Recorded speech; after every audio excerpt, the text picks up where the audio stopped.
Yusuf dan saudara-saudaranya. Adapun Yakub, ia diam di negeri penumpangan ayahnya, yakni di tanah Kanaan. Inilah riwayat keturunan Yakub. Yusuf tatkala berumur 17 tahun, jadi masih muda, biasa mengembalakan kambing domba bersama-sama dengan saudara-saudaranya, anak-anak Bilha dan Silfa, kedua istri ayahnya. Yusuf menyampaikan kepada ayahnya kabar tentang kejahatan saudara-saudaranya. Israel lebih mengasihi Yusuf dari semua anaknya yang lain, sebab Yusuf itu dan ia menyuruh membuat jubah yang maha indah bagi dia. Setelah dilihat oleh saudara-saudaranya bahwa ayahnya lebih mengasihi Yusuf dari semua saudaranya, maka bencilah mereka kepadanya dan tidak mau menyapanya dengan ramah. Pada suatu kali bermimpilah Yusuf, lalu mimpinya itu diceritakannya kepada saudara-saudaranya. Sebab itulah mereka lebih benci lagi kepadanya, karena katanya, "Coba dengarkanlah mimpi yang kumimpikan ini. Tampaklah sedang di ladang mengikat berkas-berkas gandum, lalu bangkitlah berkasku dan tegak berdiri, kemudian datanglah berkas-berkas kamu sekalian mengelilingi dan sujud menyembah kepada berkasku itu." Lalu saudara-saudaranya berkata kepadanya, "Apakah engkau ingin menjadi raja atas kami? Apakah engkau ingin berkuasa atas kami?" Jadi makin bencilah mereka kepadanya karena mimpinya dan karena perkataannya itu. Lalu ia memimpikan pula mimpi yang lain yang diceritakannya kepada saudara-saudaranya. Katanya, "Aku bermimpi pula tampak matahari, bulan dan 11 bintang sujud menyembah kepadaku." Setelah hal itu diceritakannya kepada ayah dan saudara-saudaranya, maka ia ditegur oleh ayahnya, "Mimpi apa mimpimu itu? Masakan aku dan ibumu serta saudara-saudaramu sujud menyembah kepadamu sampai ke tanah?" Maka iri hatilah saudara-saudaranya kepadanya, tetapi ayahnya menyimpan hal itu dalam hatinya. Yusuf dijual ke tanah Mesir. Pada suatu kali pergilah saudara-saudaranya mengembalakan kambing domba ayahnya dekat Sikem. Lalu Israel berkata kepada Yusuf, "Bukankah saudara-saudaramu mengembalakan kambing domba dekat Sikem? Marilah engkau kusuruh kepada mereka." Sahut Yusuf, "Ya Bapa." Kata Israel kepadanya, "Pergilah engkau melihat apakah baik keadaan saudara-saudaramu dan keadaan kambing domba, dan bawalah kabar tentang itu kepadaku." Lalu Yakub menyuruh dia dari lembah Hebron, dan Yusuf pun sampailah ke Sikem. Ketika Yusuf berjalan di padang gurun, bertemulah ia dengan seorang laki-laki dan bertanya kepadanya, "Apakah yang kau cari?" Sahutnya, "Aku mencari saudara-saudaraku. Tolonglah katakan kepadaku, di mana mereka mengembalakan kambing domba." Lalu kata orang itu, "Mereka telah berangkat dari sini, sebab telah kudengar mereka berkata, 'Marilah kita pergi ke Dotan.'"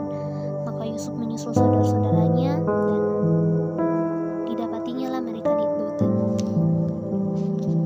Dari jauh ia telah kelihatan kepada mereka, tetapi sebelum ia dekat pada mereka, mereka telah bermufakat untuk mencari upaya untuk membunuhnya. Kata mereka seorang kepada yang lain, "Lihat, tukang mimpi kita itu datang. Sekarang marilah kita bunuh dia dan kita lemparkan ke dalam salah satu sumur ini, lalu kita katakan seekor binatang buas telah menerkamnya. Dan ketika ia mati, bagaimana jadinya mimpi itu?" Ketika Ruben mendengar hal itu, ia ingin melepaskan Yusuf dari tangan mereka. Sebab itu katanya, "Janganlah kita bunuh dia." Lagi kata Ruben kepadanya, "Janganlah tumpahkan darah, lemparkanlah dia ke dalam sumur yang tidak ada di padang gurun ini. Tetapi janganlah apa-apakan dia." Maksudnya hendak melepaskan Yusuf dari tangan mereka dan membawanya kembali kepada ayahnya. Baru saja Yusuf sampai kepada saudara-saudaranya, mereka pun menanggalkan jubah Yusuf, jubah maha indah yang dipakainya itu, dan mereka membawa dia dan melemparkan dia ke dalam sumur-sumur itu yang tidak berair. Kemudian duduklah mereka untuk makan. Ketika mereka mengangkat muka, kelihatanlah kepada mereka suatu kafilah orang Ismail datang dari Gilead dengan untanya yang membawa membawa damar, balsam, dan damar ladan. Dalam perjalanannya mengangkat barang-barang itu ke Mesir, lalu kata Yehuda kepada saudara-saudaranya itu, apakah untungnya kalau kita membunuh adik kita itu dan menyembunyikan darahnya? Marilah kita jual dia kepada orang Ismail ini, tetapi janganlah kita apa-apakan dia, karena ia saudara kita dari daging kita. Dan saudara-saudaranya pun mendengarkan perkataannya itu. Ketika ada saudagar Midian lewat, Yusuf diangkat ke atas dari dalam sumur itu, kemudian dijual kepada orang Ismail dengan harga 20 shikal perak. Lalu Yusuf dibawa mereka ke Mesir. Ketika Ruben kembali ke sumur itu, ternyata Yusuf tidak ada lagi di dalamnya. Lalu dikoyakkannya bajunya dan dikembalikannya kepada saudara-saudaranya. Katanya, anak itu tidak ada. Kemanakah aku ini? Kemudian mereka mengambil jubah Yusuf dan menyembelih seekor kambing, lalu mencelupkan jubah itu ke dalam darahnya. Jubah mahal indah itu mereka suruh antarkan kepada ayah mereka dengan pesan, ini kami dapati, silahkan Bapak periksa apakah jubah ini milik anak Bapak atau tidak. Ketika Yakub memeriksa jubah itu, ia berkata, ini jubah anakku, binatang buas telah menerkamnya. Tentulah Yusuf telah diterkam. Dan Yakub mengoyakkan jubahnya dan mengenakan kain kabung pada pinggangnya, dan berkabunglah ia berhari-hari lamanya karena anaknya itu. Sekalian anaknya laki-laki dan perempuan berusaha menghiburkan dia, tetapi ia menolak dihiburkan serta katanya, tidak, aku akan berkabung sampai aku turun mendapatkan anakku ke dalam dunia orang mati. Demikianlah Yusuf ditangisi oleh ayahnya. Adapun Yusuf, ia dijual oleh orang Midian itu ke Mesir kepada Potifar, seorang pegawai istana Firaun, kepala pengawal raja. Itu Yehuda meninggalkan saudara-saudaranya dan menumpang pada seorang adulam yang namanya Hirah. Di situ Yehuda melihat anak perempuan seorang Kanaan. Nama orang itu ialah Shua. Lalu Yehuda kawin dengan perempuan itu dan menghampirinya. Perempuan itu mengandung lalu melahirkan seorang anak laki-laki dan menamai anak itu Sesudah itu perempuan itu mengandung lagi lalu melahirkan seorang anak laki-laki dan menamai anak itu Onan. Kemudian perempuan itu melahirkan seorang anak laki-laki sekali lagi dan menamai anak itu Shila. Yehuda sedang berada di Kesib ketika anak itu dilahirkan. Sesudah itu Abraham mendapat kabar juga Milka telah melahirkan anak-anak laki-laki bagi Nahor saudaramu, Bus anak sulung dan Bus adiknya, dan Kamuel ayah Aram, juga Keset, Haso, Pildas, Yitlab, dan Betuel. Dan Betuel memperanakkan Ribka. Kedelapan orang inilah dilahirkan Milka bagi Nahor saudara Abraham itu. Dan bundik Nahor yang namanya Reuma melahirkan anak juga, yakni Tebagaham, Tanas, dan Maaka. Pasal 23, Sarah mati dan dikuburkan. Sarah hidup 127 tahun lamanya, itulah umur Sarah. Kemudian matilah Sarah di Kiryat Arba, yaitu Hebron di tanah Kanaan. Lalu Abraham datang meratapi dan menangisinya. Sesudah itu Abraham bangkit dan meninggalkan istrinya yang mati itu, lalu berkata kepada Bani Het, aku ini seorang asing dan pendatang di antara kamu. Berikanlah kiranya kuburan milik kepadaku di tanah kamu ini, supaya kiranya aku dapat mengantarkan dan menguburkan istriku yang mati itu. Bani Het menjawab Abraham, dengarkanlah kepada kami, tuanku. Tuanku ini seorang raja agung di tengah-tengah kami. Jadi kuburkanlah istrimu yang mati itu dalam kuburan kami yang terpilih. Tidak akan ada seorang pun dari kami yang menolak menyediakan kuburannya bagimu untuk menguburkan istrimu yang mati itu. Kemudian bangunlah Abraham lalu sujud kepada Bani Het, penduduk negeri itu, serta berkata kepada mereka, jika kamu setuju bahwa aku mengantarkan dan menguburkan istrimu yang mati itu, maka dengarkanlah aku dan tolonglah mintakan kepadaku sangat kepada Efron bin Nahor, supaya ia memberikan kepadaku buah mahpelah miliknya itu yang terletak di ujung ladangnya. Baiklah itu diberikannya kepadaku dengan harga penuh untuk menjadi kuburan milikku di tengah-tengah kamu. Pada waktu itu Efron hadir di tengah-tengah Bani Het.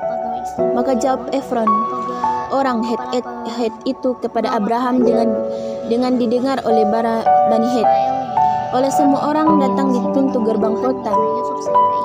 Tidak, tuanku, dengarkanlah aku.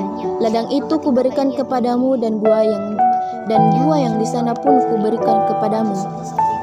Di depan mata orang-orang sebangsa, sebidang tanah dengan harga 400 shikal perak. Apa artinya itu bagi kita? Kuburkanlah saja istrimu yang mati itu.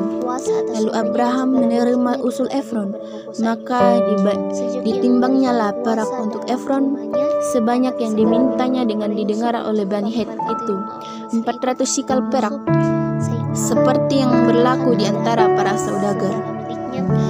Demikianlah dari pihak Bani Het ladang dengan gua yang ada di sana diserahkan kepada Abraham menjadi kuburan miliknya. Dan dengan bantuan Yusuf, ia tidak usah lagi mengatur apa-apapun selain dari makanannya sendiri. Adapun Yusuf itu manis sikapnya dan elok parasnya. Selang beberapa waktu istri tuannya mengenal Yusuf dan berkelahi, lalu katanya, marilah tidur dengan aku. Tetapi Tuhan menyertai Yusuf dan melimpahkan kasih setia kepadanya dan membuat Yusuf kesayangan bagi kepala penjara itu. Sebab itu kepala penjara mempercayakan semua tahanan dalam penjara itu kepada Yusuf, dan segala pekerjaan yang harus dilakukan di situ dialah yang mengurusnya. Dan kepala penjara tidak mencampuri segala yang dipercayakannya kepada Yusuf, karena Tuhan menyertai dia dan apa yang dikerjakannya dibuatnya berhasil. Sesudah semuanya itu terjadilah bahwa juru minuman Raja Mesir dan juru rotinya membuat kesalahan terhadap tuannya Raja Mesir itu. Maka murkalah Firaun kepada kedua pegawai istana, kepala juru minuman dan kepala juru roti itu, menahan mereka dalam rumah kepala pengawal raja dalam penjara tempat Yusuf dikurung. Kepala pengawal raja menempatkan Yusuf bersama-sama dengan mereka untuk melayani mereka. Demikianlah mereka ditahan beberapa waktu lamanya. Pada suatu kali bermimpilah mereka keduanya, baik juru minuman maupun juru roti Raja Mesir yang ditahan dalam penjara itu. Masing-masing ada mimpinya pada satu malam juga, dan mimpi masing-masing itu ada artinya sendiri. Ketika pada waktu pagi Yusuf datang kepada mereka, segera dilihatnya mereka bahwa mereka bersusah hati. Lalu ia bertanya kepada pegawai istana Firaun yang ditahan bersama-sama dengan dia dalam rumah tuannya itu, mengapakah hari ini mukamu semuram itu? Jawab mereka kepadanya, kami bermimpi, tidak ada orang yang dapat mengartikannya. Lalu kata Yusuf kepada mereka, bukankah Allah yang menerangkan arti mimpi? Ceritakanlah kiranya mimpimu itu kepadaku. Dalam 3 hari ini Firaun akan meninggikan engkau tinggi ke atas dan menggantung engkau pada sebuah tiang, dan burung-burung akan memandakimu dan menurunmu. Dan terjadilah pada hari ketiga, hari kelahiran Firaun, maka Firaun mengadakan perjamuan untuk semua pegawainya. Ia meninggikan kepala juru minuman dan kepala juru roti itu di tengah-tengah para pegawainya. Kepala juru minuman itu dikembalikannya kepada jabatannya, tetapi kepala juru roti itu digantungnya